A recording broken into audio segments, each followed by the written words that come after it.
Hey guys, so today I'm going to show you how to create texture on metal.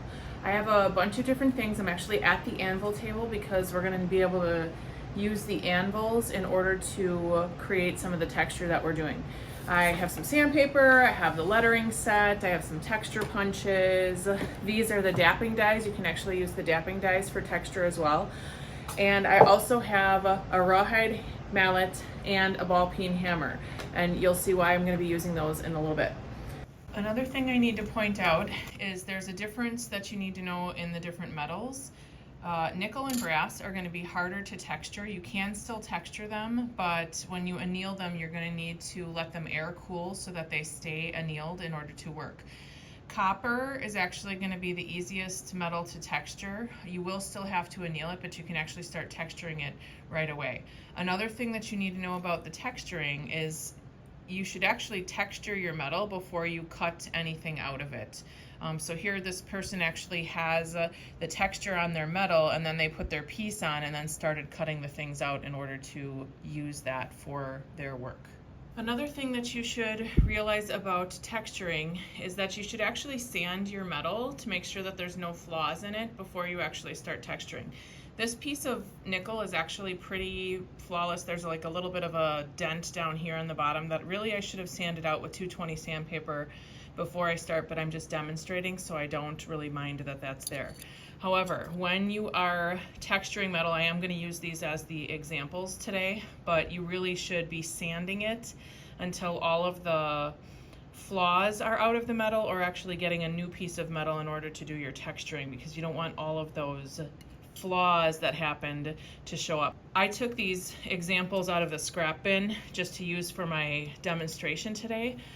Which is fine for you to do for your piece, but you might want to, again, get a nicer piece of metal in order to do your texturing, just so that you don't have all these flaws in it as you're actually trying to work. So I'm just going to show you the difference between what happens when you try to create texture with different metals. I'm just going to use this dapping punch, and again, as I'm texturing, I actually want to use a ball peen hammer. So I'm going to try to texture this piece of nickel, and what I'm going to do is just make these stamps right next to each other, and you can actually see, I'm going to bring it a little closer to the camera, you can actually see where it started to create texture. So that's with the dapping punch. If I do that same thing in the brass will actually take the texture a little bit better, and hopefully you can see too, the brass actually moved. If I come a little bit closer here, the brass moved a little bit more than what the nickel did. So you can see there's kind of an indentation around this, as opposed to the nickel is much more flat, because nickel is a much more sturdy metal. Again, I'm going to try to do this with the copper, so I'm just going to take this and punch a couple of times. Same thing is happening. And I did a whole bunch here in a row. Really what you want to do is overlap your texture, because it's going to create a really cool area of contrast for the piece that you're working on. Another thing that you need to realize is there's lots of different types of punches that you can use. Here I have a curved punch. This punch is a little bit wider. There are also lettering punches. So here's an R and an O, and you can see they're different sizes. One of the things that you want to realize about using the lettering punches, obviously this one's backwards, but it punches in the positive, so you're going to actually end up with the correct direction of the letter. Another thing that you need to realize is you should actually take a ruler and mark with a ruler a straight line, and then line up the letter punches with the line so that your letter is correct. So I'm just going to take this and punch right there so that you can see there's an O on it. The other thing I need to point out is that, oh, that O is actually pretty okay. I punched twice, and because I hit it twice, I could have accidentally moved my punch, and that would have created a problem with my lettering. And so here I'm going to use that larger letter, and I'm just going to show you again that close-up letter. And you can kind of see, because I punched twice, the bottom of the R gotten kind of fat. So really you want to hit it really just once. So what I'm going to do is I'm going to try to do another one right next to this and hit it once really hard. And hopefully you'll see a difference between the two. So here, because I only hit it once and I hit it pretty hard, that letter is actually a lot nicer. So again, if you're going to be doing lettering, what you want to do is you want to actually make a line with a Sharpie and a ruler and make sure that it's straight, and then you're going to have to line up the letter punch with it so that it actually ends up straight. So I'm just going to show you kind of, you know, like what some of these other punches do. This one happens to be curved, and I'm going to go different directions with this. You really do, generally speaking, want to overlap your texture, because the texture that you have there should be random. Again, I'm just going to show you this other piece that I have here. You can see that the person did lots and lots of texture punching before they actually put their design on there that they were going to try to cut out.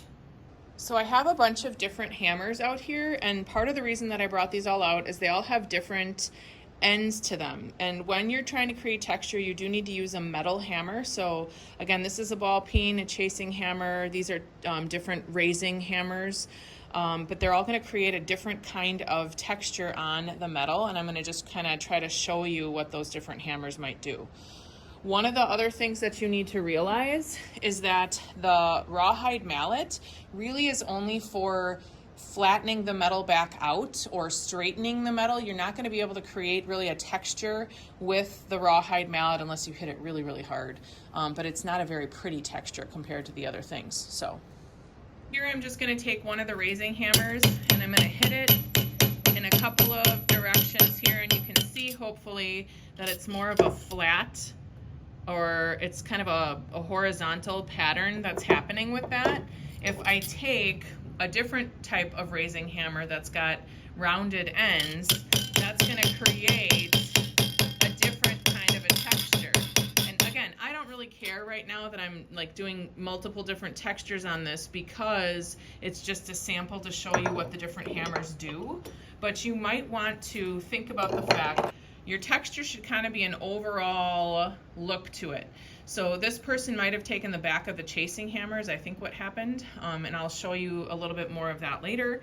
But again, if you're going to use multiple textures, really what you should be doing is then going over the top of a texture. So I'm just using that raising hammer again to combine those two different textures together. It's fine to combine things as long as they're unified when you're done.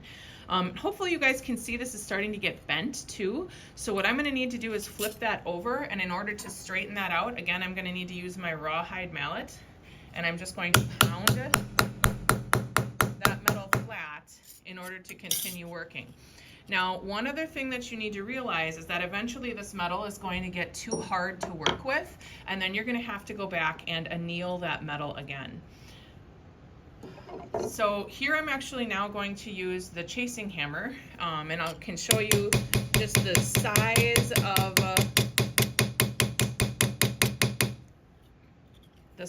of the mark from the back of that hammer is a little bit smaller than if I was using this other one. Actually,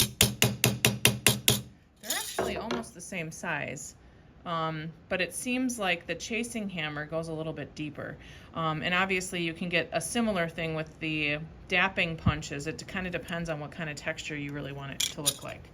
So one other thing I wanted to point out is I'm going to use now the flat side of this, and I'm going to try to hit the corner of this. I'm going to try to hit the corner of the hammer, and what's happening again is it's creating a pattern in there. I could go, you know, and make kind of another direction in here, but again, I want to try to unify the marks that are on there so that when the texture that I have on my piece really looks nice. Again, this is starting to get more curved again from me doing texture on it, so I'm going to need to flip it over, and I'm going to have to flatten that out again with my rawhide mallet. So here I'm just hammering that down, and I can feel that this metal is starting to get work hardened, so I'm actually going to need to go and anneal that before I put any more texture on here. I don't want to actually create a crack in my metal if I overwork what's going on.